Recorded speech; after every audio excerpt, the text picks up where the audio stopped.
देखिए number of positive integral solution of A B C equal to 30, इसको देखिएगा ए B सी कितना है दोस्तों 30। चलिए इसके बारे में सोचिए हम इसे कैसे लिख सकते हैं। It can be written as if you to factorize it, so this is 2 into 3 into 5, prime factorization इसका हम कर लेते हैं। अब हमको क्या करना है, पॉजिटिव इंटीग्रल सॉल्यूशन बताना है ए बी सी, ठीक है। तो कैसे करेंगे, पॉसिबिलिटी केस बनेंगे। सबसे पहले केस 1 देखिए। केस 1 में मैं क्या कर रहा हूं बच्चों, 2 3 5 है, ठीक है। मान लीजिए हम क्या कर रहे हैं, इसको हम लिख रहे हैं 2 3 5।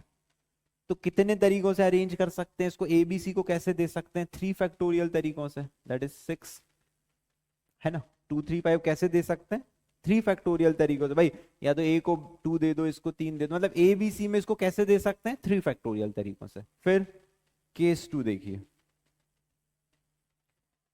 केस 2 में हम क्या कर रहे हैं, मान लेते हैं इसको मैं 1 ले रहा हूं, 2 इंटू 3 6 एंड दिस इज 5। अब एबीसी में हम कैसे देंगे, अगेन 3 फैक्टोरियल वेज 6।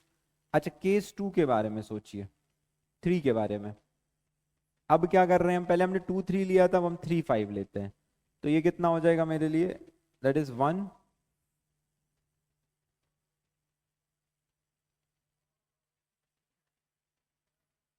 क्या ले रहे हैं हम, 2 15 1। अगेन कितने तरीके होंगे एबीसी में देने के, 6।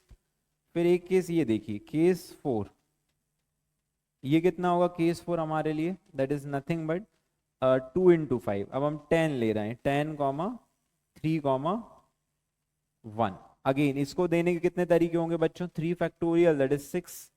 और एक और केस देखिए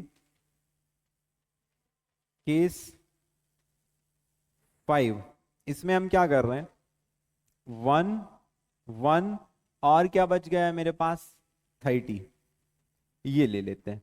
इसको देने के कितने तरीके होंगे, दैट इज 3 फैक्टोरियल, 1 रिपीट कर रहा है डिवाइडेड बाई 2 दैट इज 3।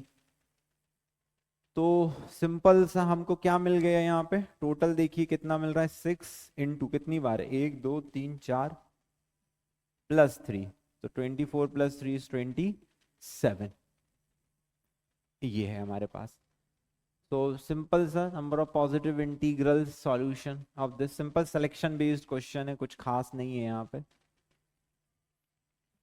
तो दिस इज 27।